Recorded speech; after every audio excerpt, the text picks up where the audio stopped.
teremos a palestra do senhor Flávio Araújo, formado em Ciências Contábeis pela Universidade Cidade de São Paulo, Unicid. Direito, Universidade 9 de Julho, a Uninove. Técnico Contábil e Tributos pelo SENAC. 25 anos atuando na área de legalização de empresas, consultoria contábil e tributária. Empresário titular da empresa Contimac, consultoria e auditoria fiscal, Eireli. Graduada em Karatê Kyokushin primeiro Dan. Responsável pela academia em São José do Rio Preto. Cujo tema, aluguel, impostos, taxas e contratos. Tá bom, boa noite a todos. Queria agradecer o convite ao Shihan Tsutomu para estar participando desse fórum, que é de extrema importância para nós, que eu vou estar falando somente do nosso objetivo, que é as academias, né? Prestadores de serviço, academia e aqueles professores também que trabalham de forma autônoma, né? Então, minha pauta foi aluguel, impostos, taxas, contribuição e contratos. O que nós temos que fazer, que eu sugeri para os meus clientes, né, que logo que teve essa loucura dessa pandemia, em março, daí já começou um monte de dúvidas e a preocupação maior era o aluguel, né, porque a maioria das empresas, né, tem como sócio majoritário o proprietário do imóvel. E a única sugestão que eu dei, né, teria que negociar, né, o aluguel. E foi uma sugestão também que foi imposta pelo governo, né, tanto pelo governo estadual, federal, né, para estar negociando 50%. E muitos, né, locatários não queriam aderir, né, a essa redução, né, de 50%. Mas, enfim, eu pedi para os clientes estar persistindo aí, né, nessa redução, né, e conseguiram. Né? Então, tem muitos aí que conseguiram essa redução. Tá? E sobre impostos, né, esse tema de impostos é o que mais preocupa quando a pessoa é uma PJ, né, sobre impostos. O que acontece? Tem uma diferença de impostos, de taxa e contribuição. Então, como a maioria das academias, eu acredito, né, eu estou falando assim de uma forma, em todos os estados, né, tem Minas, São Paulo, todos os estados em geral, eu acho que aderem ao Simples Nacional, tá? Que é uma forma, né, tributária, é uma opção tributária, tá? Para estar pagando menos impostos, né? Que é 6% aí que a gente está pagando aí, que é uma tabela progressiva. Começa com 6%, aí depois já pula, no caso do prestador de serviço academia, eu acho que vai para 11%, né, então vai aumentando. Então, impostos, né, o único imposto que nós pagamos para quem está, né, na situação Simples Nacional, vai estar recolhendo o DAS, né. As taxas são aquelas que são taxadas para nós, que quando nós vamos precisar de algum serviço, né, eu vou dar um exemplo, né, que é a JUSESP, né, a Junta Comercial, melhor dizendo, né, porque tem vários estados aí que tá assistindo aí a nossa palestra. Então, a Junta Comercial. Então, você paga aquela taxa, né, para registrar um contrato, qualquer outro tipo de serviço, registro de livros, né, e tem as contribuições. Então, vou dar um exemplo de contribuição, que é o fundo de garantia, né? O fundo de garantia que nós pagamos para funcionário, para quem tem funcionário, é um tipo de contribuição também, tá? Então, resumindo, o que o governo fez para nós aí, né, para estar nos ajudando? Muitos, né, me perguntaram se não ia ter redução de imposto, né? Não tem redução de imposto, tá? O que teve foi prorrogação dos impostos. Tá? Então, para quem, né, optou por prorrogar os impostos, né, então, esse mês, a partir desse mês de agosto e setembro, daí começa a pagar os impostos lá de março, né, começa a pagar. E o que eu sugeri para os clientes, orientei, foi o seguinte: se tiver o dinheiro, né, se tiver condições de estar pagando esses impostos, né, está pagando, né, no mês correto, porque para não acumular, né, depois que acabar essa adesão que o governo deu para nós, né, de estar prorrogando os impostos, para não estar acumulando, porque muitos podem estar aí se perdendo, né, com tantos impostos para pagar, né, nesses acúmulos de impostos, tá? Agora as taxas, tanto taxas como as taxas, elas não tiveram nenhum tipo de remanejamento, de prorrogação, né, de desconto, as taxas continuam as mesmas, para quem precisar de algum serviço, né, tanto em cartório, né, nas juntas comerciais, as taxas continuam as mesmas, tá? E as contribuições também, tanto o FGTS foi o único também que foi prorrogado para 6 meses, tá? Então, o FGTS, para quem tem funcionário, foi prorrogado para 6 meses e pode estar pagando, né, sem juros e sem correção, tá? Agora, tem outras taxas também que nós temos aí, o que acontece? As taxas, né, de sindicais, né, as taxas de conselho de classe, né, que muitos aí pagam o seu conselho de classe, que é o CREF, né, essas taxas aí também, né, acho que cada um tem que estar ligando no seu conselho de classe aí dos estados não sei como que foi feito, né, mas acredito que todos foram prorrogados, tá? Foi a maioria das iniciativas dos conselhos de classe, tá? E deixa eu ver aqui meu.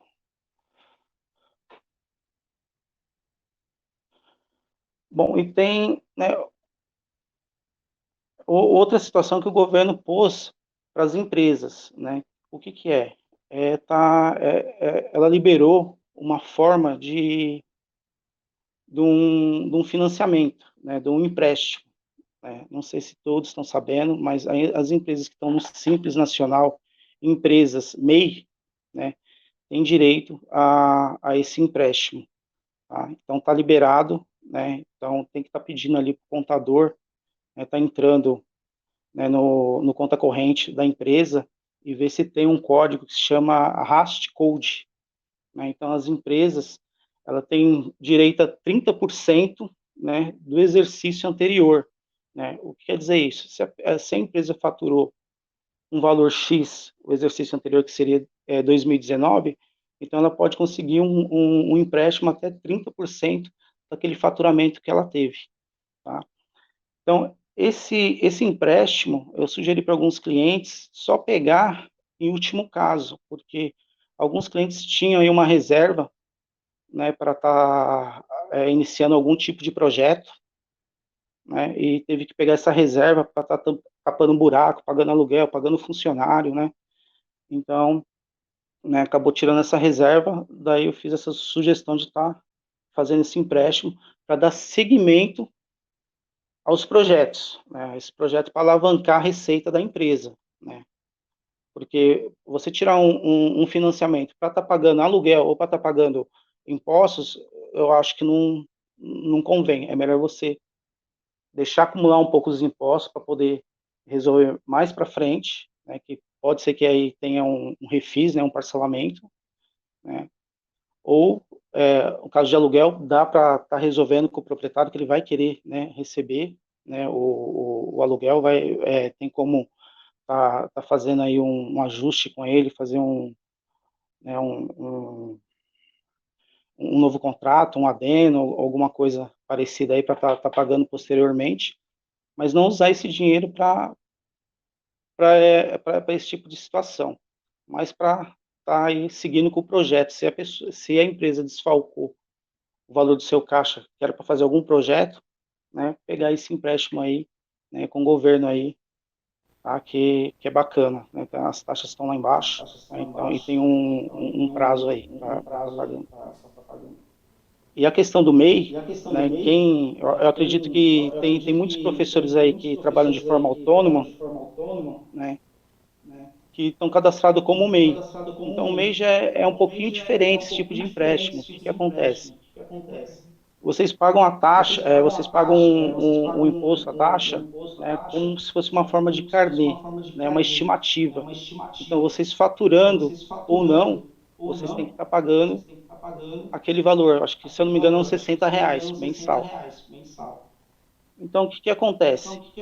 Quando chega a hora de fazer as obrigações fiscais e acessórias das empresas, às vezes o proprietário do MEI, esse pequeno empresário, ele não sabe, mas só que tem que fazer uma declaração acessória do MEI, correspondente ao que ele faturou o ano anterior. De repente ele pensa que é só pagar aquela taxa e não tem que declarar nada, ele tem que declarar o faturamento. Se não tiver esse faturamento declarado, dificilmente ele consegue esse empréstimo. Tá? Mas qual que é a solução? É estar fazendo a retificação ou a entrega atrasada dessa declaração. Tá? CC Flávio, estamos aqui com o CC Carlos Barbieri, que é advogado também. Ele quer fazer algumas pontuações. Você pode fazer algumas pontuações? Olá, tudo bem, Flávio? Te agradeço a sua participação aqui também, nesse evento aqui, né? Elaborado pelo Schutz Tomo. E eu queria te perguntar o seguinte, se você já tem alguma ideia, né, de algum número que tenha saído aí pela JUSCESP, de quantas academias já podem ter sido encerradas aí, né, nesse período da pandemia. Você tem alguma ideia disso? Não tem nada oficial, mas o que acontece? Eu participo de um grupo de WhatsApp, que é legalização, tem bastante membros. E o que acontece?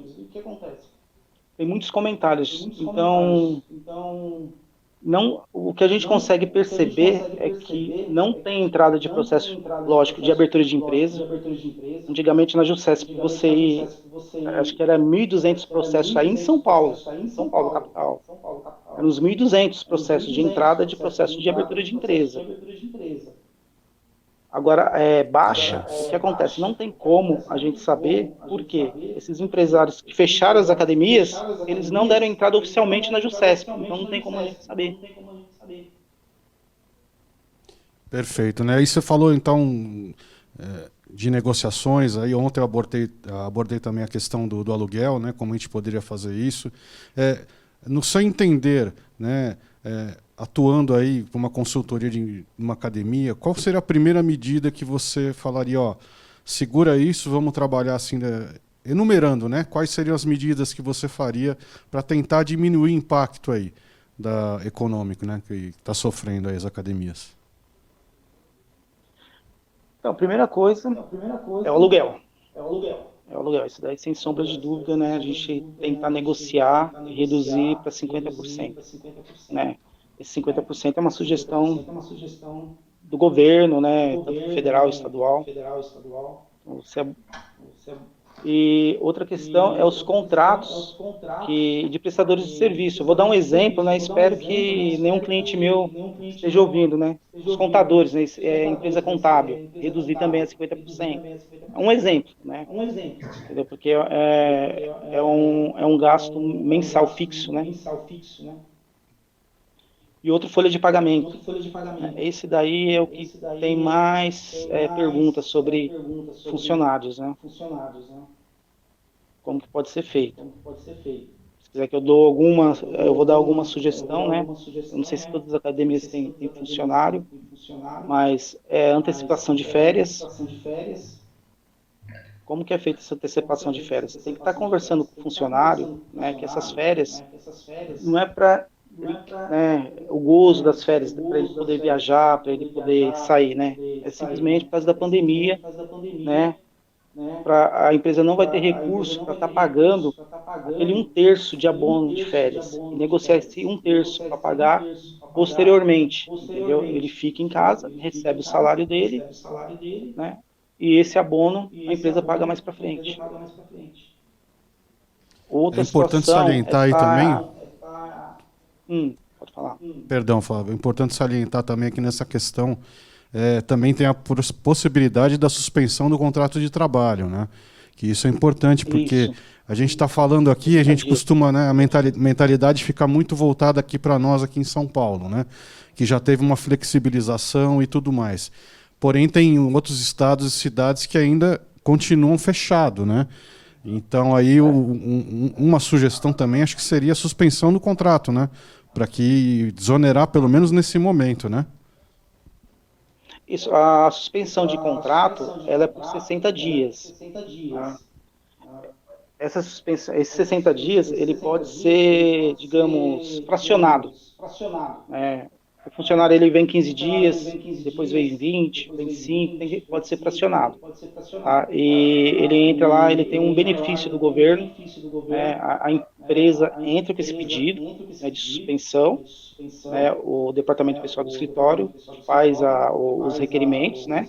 Através de CAGED e tal, e ele vai ter esse benefício. Tá?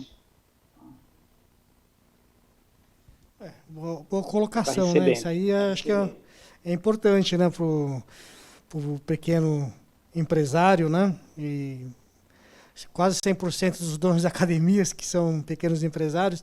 É bom tirar essa dúvida mesmo, foi muito importante mesmo. Perguntando também sobre contratos de serviço, por exemplo, da academia, né? Mas a gente falou de contrato da academia com o funcionário.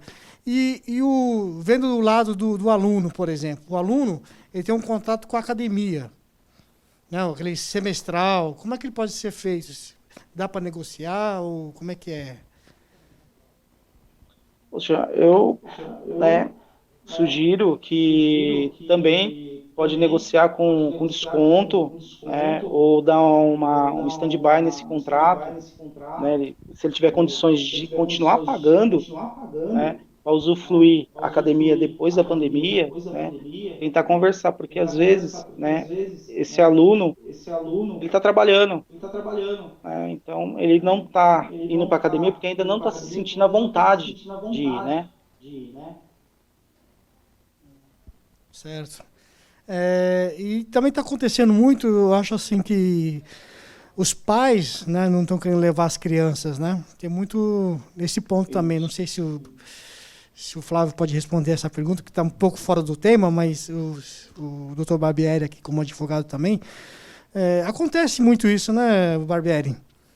Acontece. Eu tive uma consulta recentemente de uma proprietária de uma escola infantil, que era um berçário, que infelizmente ela teve que encerrar as atividades, né? Então realmente acontece e teve que entregar o imóvel. Nesse caso, eu também sugeri que fosse negociado, assim como o Sensei Flávio falou, né, o valor da multa pela entrega do imóvel. E realmente eu intercedi, conseguimos reduzir, né? A gente reduziu em 70% do valor, porque realmente ela não tinha como pagar, né? Mas acontece sim, ainda mais quando é criança, né? Porque aí os pais retiram, né, desses recintos com medo de que contraia aí o coronavírus.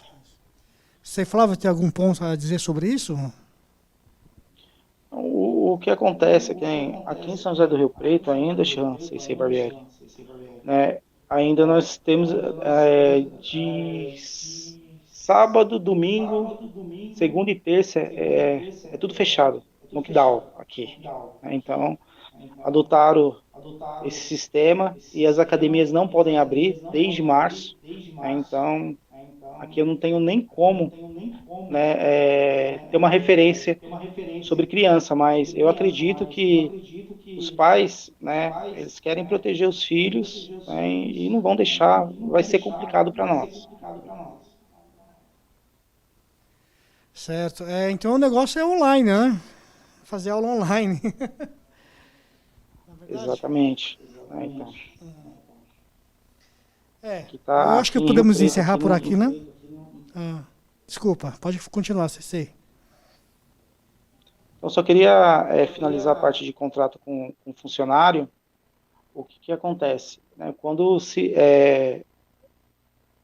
encerram o contrato de trabalho, né, então tem aquela multa de 40%, né, que a empresa é penalizada por estar encerrando o contrato. E muitos empresários ficam com medo, né, de encerrar o contrato com o funcionário por conta dessa multa de 40%, mas só que na verdade é 50% sobre o fundo de garantia. Né? Então, hoje, né, pode estar mandando funcionário por justa causa, porque é uma justa causa, né, finalizando esse contrato de trabalho, porque o empresário ele não vai ter condições, né, de estar pagando, né, esse funcionário e futuramente, né, tá pagando essa rescisão que vai só aumentando. Tá? Poxa. Agradeço a participação aí do CC Flávio aí de Ribeirão Preto, né, São José do Rio Preto, desculpa. São José do Rio e também Preto. do doutor São José do Rio Preto, isso. E do CC aqui, doutor Barbieri. Muito obrigado aí. Vamos passar para o próximo tópico. Os